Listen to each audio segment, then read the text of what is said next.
하이브, 그냥 BTS 소속사라고만 알면 반만 아는 겁니다. 물론 BTS는 하이브의 핵심입니다. 하지만 지금 하이브를 BTS 하나로만 보면 안 됩니다. 한 줄로 말하면 하이브는 아티스트 IP를 만들고 공연 음반 MD 콘텐츠 위버스로 수익화하는 글로벌 엔터 플랫폼 회사입니다. 오늘은 하이브를 5가지로 보겠습니다. 하이브는 어디서 돈을 버는가? 2025년 실적은 왜 애매했는가? 2026년 1분기 BTS 컴백 효과는 무엇인가? 위버스와 멀티 레이블 전략은 왜 중요한가? 진짜 리스크는 무엇인가? 결론부터 말하면 하이브는 단순 엔터주가 아닙니다. 음악 IP를 만들고 그 IP를 팬덤 플랫폼과 글로벌 공연으로 확장하는 회사입니다. 1. 하이브.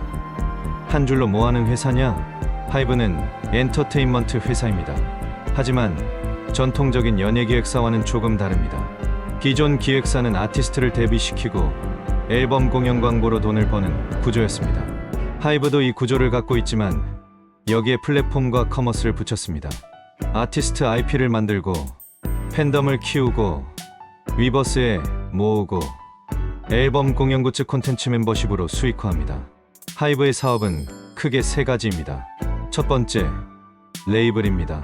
빅히트 뮤직, 플레디스, 소스 뮤직, 빌리프랩, KOG, ADOR 등에서 아티스트를 발굴하고 키웁니다.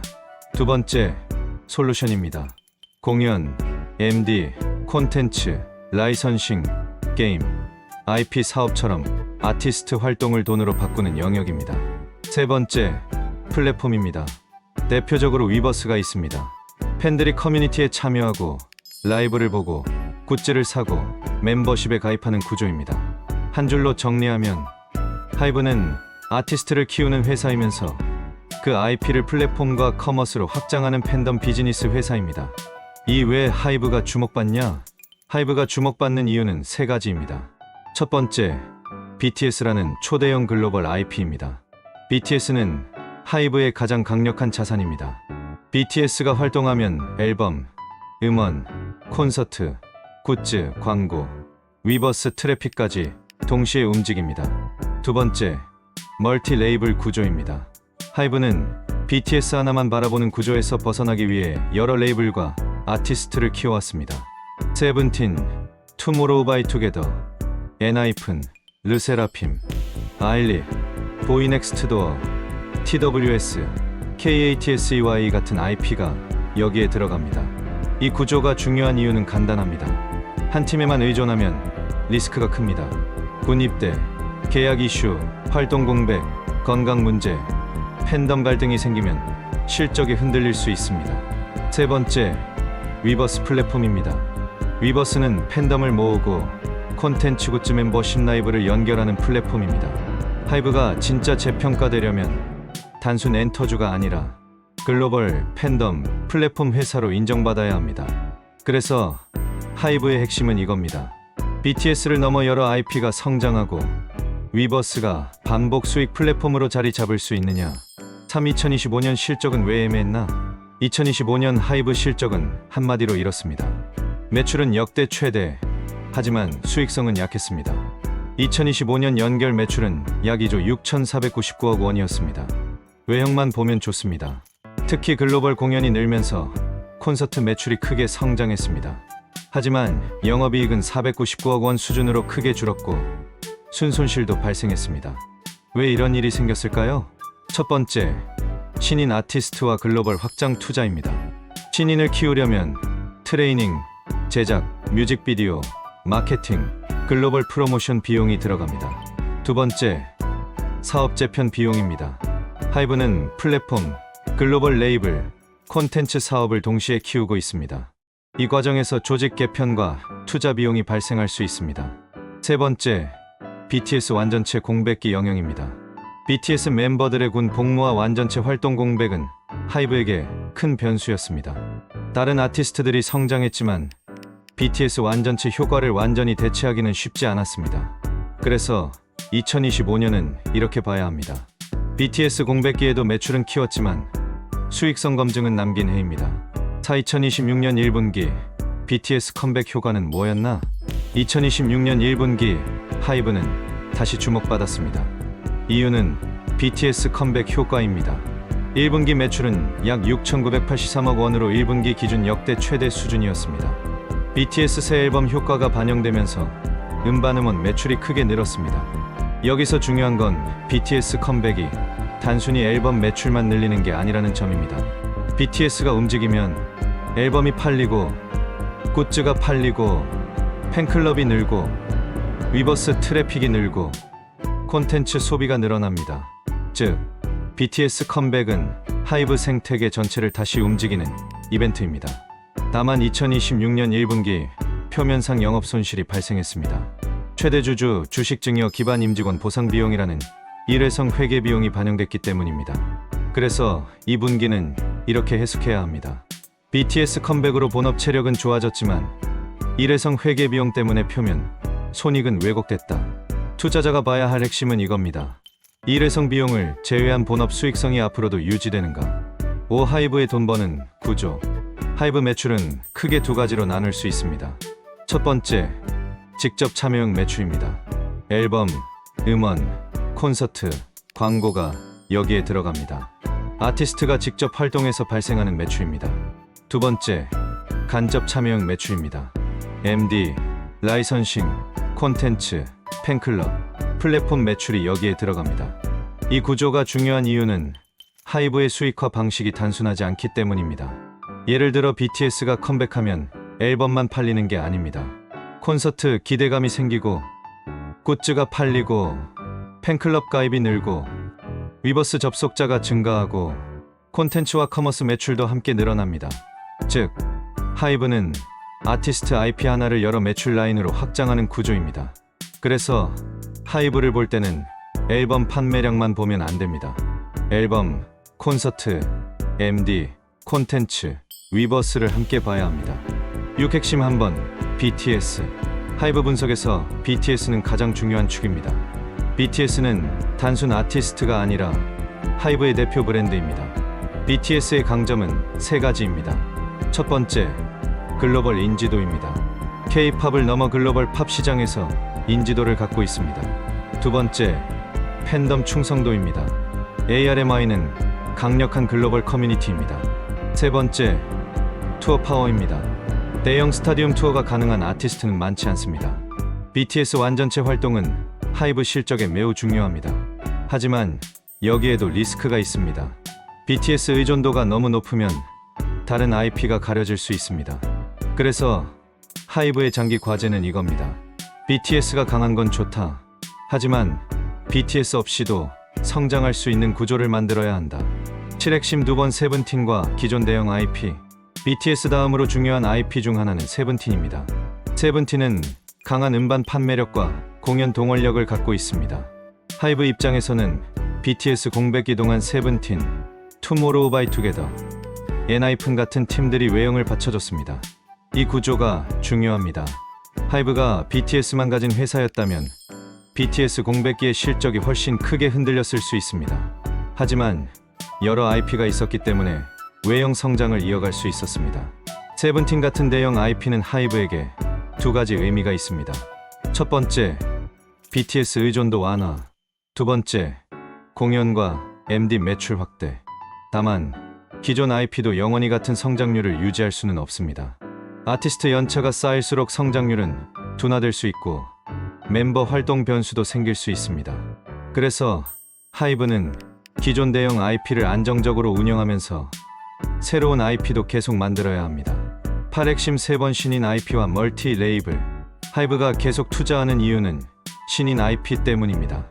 엔터, 회사에서 가장 중요한 자산은 결국 아티스트입니다. 좋은 IP가 나오면 몇 년, 길게는 10년 이상 매출을 만들 수 있습니다. 하지만 신인을 키우는 과정은 쉽지 않습니다. 트레이닝, 프로듀싱, 뮤직비디오, 마케팅, 글로벌 프로모션 비용이 먼저 들어갑니다. 성공하면 큰 수익을 만들지만 실패하면 비용만 남습니다. 그래서 엔터 사업은 고위험 고수익 산업입니다. 하이브의 멀티 레이블 시스템은 이 리스크를 분산하려는 구조입니다. 각 레이블이 자기 색깔로 아티스트를 키우고 하이브는 플랫폼, 유통, 글로벌 네트워크를 지원합니다. 하지만 멀티 레이블에는 관리 리스크도 있습니다. 레이블 간 갈등, 크리에이티브 충돌, 계약 이슈, 팬덤 갈등이 생길 수 있습니다. 그래서 핵심은 이겁니다. IP를 많이 만드는 것보다 그 IP를 안정적으로 관리하고 수익화할 수 있느냐. 구핵심 4번 위버스. 하이브를 단순 엔터주가 아니라 플랫폼 회사로 보게 만드는 핵심이 위버스입니다. 위버스는 글로벌 팬덤 플랫폼입니다. 팬들은 위버스에서 아티스트 소식을 보고 커뮤니티에 참여하고 라이브를 보고 멤버십에 가입하고 굿즈를 구매합니다. 위버스가 중요한 이유는 팬 데이터를 직접 확보할 수 있기 때문입니다. 외부 플랫폼에만 의존하면 데이터와 수익화 주도권이 제한됩니다.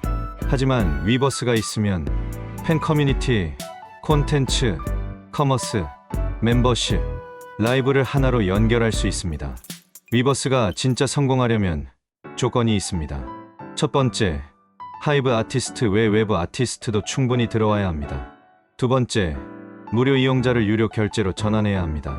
세 번째, 팬덤 피로감을 만들지 않고 수익화해야 합니다. 네 번째, 글로벌 플랫폼으로 확장해야 합니다. 위버스의 핵심은 이겁니다. 팬덤 경험을 해치지 않으면서 결제 플랫폼으로 성장할 수 있느냐. 10핵심 5번, 공연 사업. 공연은 하이브의 중요한 수익원입니다. 공연은 팬덤의 충성도를 직접 매출로 바꾸는 사업입니다. 콘서트는 티켓만 파는 게 아닙니다. MD, 라이브 뷰잉, 온라인 스트리밍, VIP 패키지, 팬클럽 선예매까지 연결됩니다. 즉, 공연 하나가 여러 매출을 만듭니다. 2025년 하이브 외형 성장을 이끈 것도 글로벌 공연 확대였습니다. 하지만 공연 사업은 리스크도 있습니다. 아티스트 건강, 일정, 안전 이슈, 현지 운영, 환율, 무대 제작비가 모두 영향을 줍니다. 투어가 많다고 무조건 좋은 것도 아닙니다. 중요한 건 티켓 판매율, 평균 티켓 가격, MD 판매, 투어 마진입니다. 공연은 하이브 성장의 핵심이지만 동시에 실행력이 중요한 사업입니다. 10일 글로벌 전략 멀티홈, 멀티 장르. 하이브가 강조하는 방향은 멀티홈, 멀티 장르입니다. 쉽게 말하면 한국에서만 K-팝을 만들어 수출하는 게 아니라 미국, 일본, 라틴, 인도 등 각 지역에서 현지 IP를 만들겠다는 전략입니다. 이 전략이 성공하면 하이브는 단순 K-팝 회사가 아니라 글로벌 음악 제작사가 됩니다.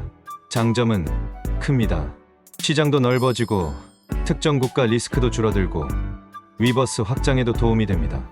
하지만 리스크도 큽니다. 미국 음악 시장은 대형 레이블이 강하고 일본은 팬덤 문화와 유통 구조가 다르고 라틴과 인도 시장도 언어와 소비 방식이 다릅니다. 즉, K-팝 시스템을 그대로 가져간다고 무조건 성공하는 게 아닙니다. 현지화가 필요합니다. 그래서 글로벌 전략은 이렇게 봐야 합니다. 방향은 크지만 수익성 검증은 아직 진행 중이다. 12. 하이브의 강점. 하이브의 강점은 분명합니다. 첫 번째, 초대형 IP를 보유하고 있습니다. BTS는 글로벌 음악 시장에서 강력한 IP입니다. 두 번째, 멀티 레이블 구조가 있습니다. 여러 팀과 여러 레이블을 통해 IP 포트폴리오를 넓히고 있습니다. 세 번째, 위버스 플랫폼이 있습니다. 엔터, 회사가 직접 팬덤 플랫폼을 운영한다는 건 큰 차별점입니다. 네 번째, 글로벌 공연 역량이 있습니다. 대형 투어를 운영할 수 있는 제작과 운영 능력을 갖고 있습니다. 다섯 번째, 팬덤 수익화 모델이 다양합니다. 앨범, 콘서트, MD, 콘텐츠, 멤버십, 라이선싱, 플랫폼까지 연결됩니다. 한 줄로 말하면 하이브는 음악 IP를 만들고 그 IP를 글로벌 팬덤 경제로 확장하는 능력이 강한 회사입니다. 13. 하이브의 약점과 리스크. 하이브의 약점도 분명합니다. 첫 번째, BTS 의존도입니다. 여러 IP가 성장했지만 BTS가 주는 영향력은 여전히 큽니다. 두 번째, 비용 구조 확대입니다. 글로벌 법인, 신인 대비, 콘텐츠 제작, 플랫폼 운영, 공연 인프라의 비용이 많이 들어갑니다. 세 번째, 멀티 레이블 관리 리스크입니다. 여러 레이블이 있으면 창의성은 커질 수 있지만 내부 갈등과 관리 문제가 생길 수 있습니다. 네 번째, 팬덤 여론 리스크입니다. 엔터 산업은 팬덤 신뢰가 매우 중요합니다. 아티스트 처우, 계약, 표절 논란, 레이블 갈등은 브랜드 이미지에 직접 영향을 줍니다. 다섯 번째, 법적 분쟁 리스크입니다. ADOR 뉴전스 관련 이슈처럼 법적 평판 리스크가 실적보다 먼저 주가와 신뢰에 영향을 줄 수 있습니다. 즉, 하이브는 성장성이 큰 회사지만 리스크도 복합적인 회사입니다. 14 ADOR 뉴전스 이슈를 어떻게 봐야 하나? 하이브 분석에서 ADOR 뉴전스 관련 이슈는 중요합니다. 이 이슈는 단순 연예 뉴스가 아닙니다. 하이브의 멀티 레이블 시스템이 가진 리스크를 보여준 사건입니다. 하이브는 여러 레이블을 독립적으로 운영하면서 창의성을 살리려 합니다. 하지만 독립성이 커질수록 모 회사와 레이블 간 이해관계 충돌이 생길 수 있습니다. ADOR 이슈는 아티스트 IP, 프로듀서 권한, 레이블 독립성, 모 회사 통제권, 팬덤, 신뢰, 계약 관계가 복잡하게 얽힌 사례입니다. 투자 관점에서는 누가 이겼냐보다 이게 더 중요합니다. 하이브가 멀티 레이블을 안정적으로 통제하고 아티스트와 팬덤 신뢰를 회복할 수 있느냐? 하이브가 글로벌 엔터 플랫폼 회사가 되려면 좋은 IP를 만드는 것만큼 IP를 안정적으로 관리하는 능력이 중요합니다. 15 투자자가 봐야 할 핵심 숫자. 하이브를 볼 때는 숫자 몇 개만 기억하면 됩니다. 매출 성장률. 성장주 성격이 있기 때문에 매출 성장이 중요합니다. 영업이익률. 매출이 늘어도 이익률이 낮으면 재평가가 어렵습니다. 조정 영업이익. 일회성 비용이 있을 때는 본업 수익성을 따로 봐야 합니다. 직접 참여형 매출. 앨범, 음원, 콘서트, 광고가 얼마나 성장하는지 봐야 합니다. 간접, 참여형 매출. MD, 라이선싱, 콘텐츠, 팬클럽, 플랫폼 매출이 얼마나 커지는지 봐야 합니다. 공연 매출과 공연 마진. 콘서트는 하이브 수익성의 핵심입니다. 위버스 MAU와 결제 전환율. 플랫폼 가치 판단에 중요합니다. 신인 아티스트 성과. 새로운 IP가 성공해야 장기 성장이 가능합니다. BTS 외 IP 비중. BTS 의존도가 줄어드는지 봐야 합니다. 법적 분쟁과 일회성 비용. 엔터 기업은 평판과 법적 리스크가 실적에 영향을 줍니다. 16 하이브를 배당주처럼 보면 안 되는 이유. 하이브는 금융주나 통신주 같은 배당주가 아닙니다. 하이브는 성장주 성격이 강합니다. 지금 버는 돈을 배당으로 많이 나눠주기보다 새로운 IP, 글로벌 시장, 플랫폼, 콘텐츠, 공연 인프라에 재투자하는 회사입니다. 그래서 하이브를 볼 때는 배당 수익률보다 성장성과 수익성을 봐야 합니다. 하지만 성장주라고 해서 이익을 안 봐도 되는 건 아닙니다. 매출만 늘고 영업이익이 계속 낮으면 시장은 실망합니다. 핵심은 이겁니다. 성장을 위해 비용을 쓰는 건 괜찮다. 하지만 그 비용이 미래 이익으로 돌아와야 한다. 17주가 재평가 포인트. 하이브가 더 재평가되려면 5가지가 필요합니다. 첫 번째, BTS 완전체 활동의 실적화입니다. BTS 컴백, 투어, 음반, MD, 위버스 트래픽이 실제 매출과 이익으로 이어져야 합니다. 두 번째, BTS 외 IP 성장입니다. 세븐틴, 엔하이픈, TXT, 르세라핌, 아일리, TWS, KATSEY 같은 팀들이 지속적으로 성장해야 합니다. 세 번째, 위버스 수익성 개선입니다. 위버스가 단순 커뮤니티가 아니라 플랫폼 수익을 내야 합니다. 네 번째, 공연 마진 개선입니다. 투어가 늘어도 비용이 너무 크면 의미가 약해집니다. 다섯 번째, 법적 평판 리스크 축소입니다. ADOR 이슈 같은 내부 갈등이 줄어야 시장 신뢰가 회복됩니다. 정리하면 하이브의 재평가 공식은 이겁니다. BTS 실적화, BTS 외 IP 성장, 위버스 수익화, 공연 마진 개선, 리스크 완화. 18 마지막 체크리스트. 하이브를 볼 때는 이 체크리스트를 보면 됩니다. BTS 완전체 활동이 실제 매출과 이익으로 연결되는가? BTS 외 아티스트 매출 비중이 커지는가? 세븐틴, TXT, 엔하이픈, 르세라핌 등 주요 IP가 안정적으로 성장하는가? 신인 IP가 대비 비용을 넘어 수익화 단계로 들어가는가? 공연 매출과 공연 마진이 개선되는가? 위버스의 MAU와 결제 전환율이 좋아지는가? MD 라이선싱 콘텐츠 매출이 안정적으로 늘어나는가? 일회성 비용을 제외한 본업 수익성이 회복되는가? 멀티 레이블 갈등은 줄어드는가? AD와 뉴전스 관련 리스크는 완화되는가? 글로벌 멀티홈 전략이 실제 성과를 내는가? 비용 증가보다 매출과 이익 증가가 더 빠른가? 이 중에서 가장 중요한 건 세 개입니다. BTS 이후에도 성장 가능한 IP 포트폴리오, 위버스의 플랫폼 수익화, 일회성 비용을 제외한 본업 수익성 회복. 19 한 줄 결론. 하이브는 그냥 BTS 소속사가 아닙니다. 아티스트 IP를 만들고 그 IP를 공연 음반 MD 콘텐츠 팬덤 플랫폼으로 확장하는 글로벌 엔터 플랫폼 회사입니다. 하지만 투자 관점에서는 BTS 컴백만 보면 안 됩니다. BTS는 강력한 엔진입니다. 하지만 하이브가 장기적으로 더 높은 평가를 받으려면 BTS 외 IP가 성장해야 하고 위버스가 플랫폼 수익을 내야 하고 글로벌 확장 투자가 실제 이익으로 돌아와야 합니다. 한 줄로 다시 정리하면 하이브는 BTS로 증명했고 멀티 레이블로 확장하고 위버스로 팬덤을 수익화하려는 글로벌 엔터 플랫폼 회사. 그게 바로 하이브입니다.